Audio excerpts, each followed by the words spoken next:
Assalamualaikum warahmatullahi wabarakatuh.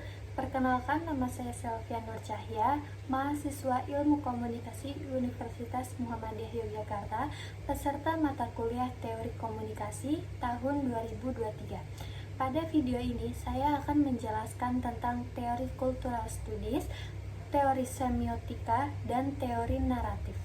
Nah, yang pertama yaitu teori Cultural Studies. Teori komunikasi dalam Cultural Studies melibatkan pendekatan yang luas dan multidisiplin.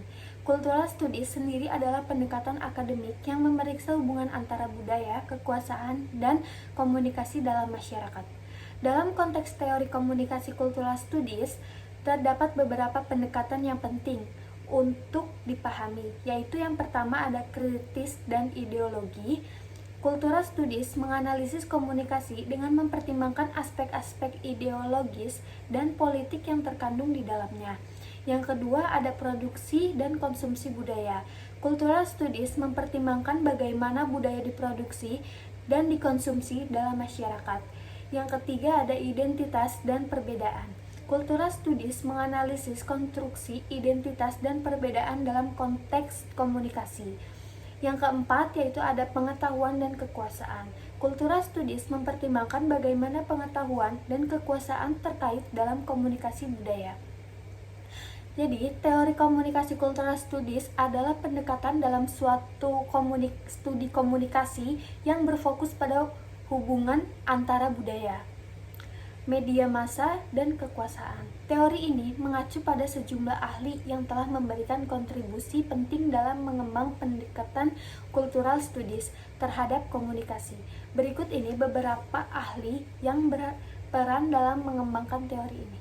Yang pertama ada Stuart Hall, yang kedua ada Raymond Williams, dan yang ketiga ada Lawrence Grossberg, yang keempat ada John Fiske, yang kelima Stuart Cunningham, yang keenam ada Angel Maisrobi, yang ketujuh ada Paul Wills.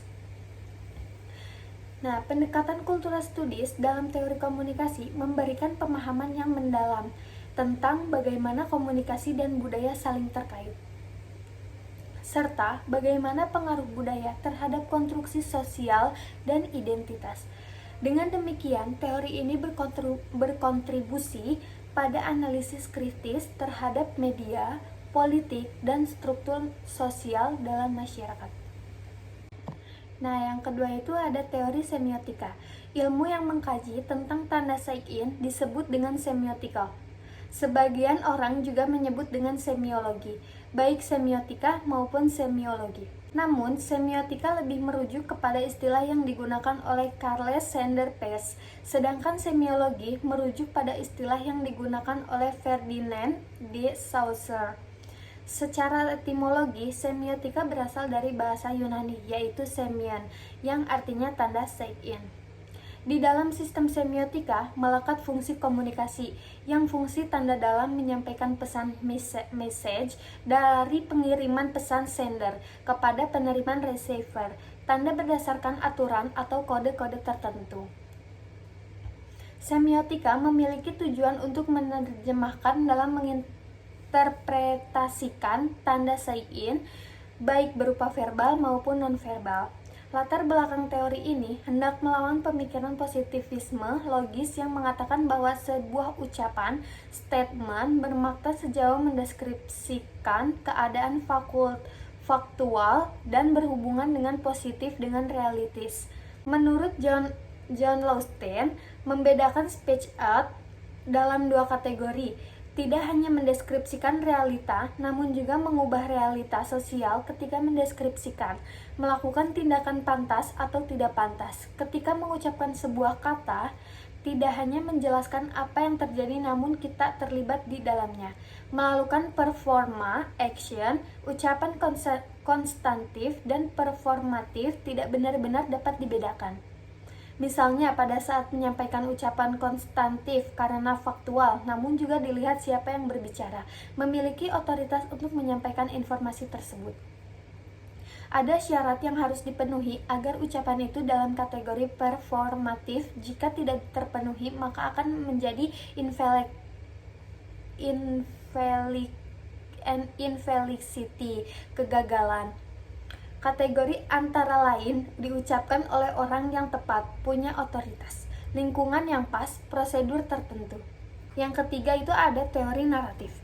Teori komunikasi naratif adalah pendekatan dalam memahami komunikasi yang menekankan pentingnya cerita atau narasi dalam proses komunikasi. Teori komunikasi naratif berfokus pada penggunaan narasi atau cerita dalam proses komunikasi. Teori ini mengakui bahwa manusia cenderung berpikir dan memahami dunia melalui bentuk-bentuk naratif atau cerita. Dalam konteks teori komunikasi naratif, pesan-pesan tidak hanya disampaikan secara langsung melalui fakta ataupun argumen logis, tetapi juga melalui penggunaan narasi yang melibatkan emosi, imajinasi, dan pengalaman profesional. Terdapat berbagai teori komunikasi naratif yang dikemukakan oleh berbagai ahli. Yang pertama yaitu teori narasi struktural oleh Vladimir Prop. Vladimir Prop adalah seorang ahli folklore Rusia yang mempelajari narasi dalam cerita rakyat. Teorinya yang dikenal sebagai teori narasi struktural mengidentifikasi dalam menganalisis unsur-unsur naratif yang muncul dalam cerita-cerita rakyat. Yang kedua yaitu teori aknarasi oleh Roland Barthes. Roland Barthes, seorang sarjana sastra dan filsuf Prancis, mengembangkan konsep aknarasi sosial yang memperluas teori Greimas.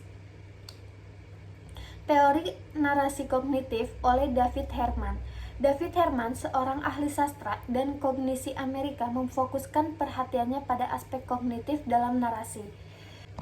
Yang keempat yaitu teori aknarasi Genet oleh Gerd Genet. Gerd Genet, seorang ahli sastra dan teori narasi Prancis, mengembangkan konsep aknarasi yang berhubungan dengan elemen-elemen naratif dalam karya sastra.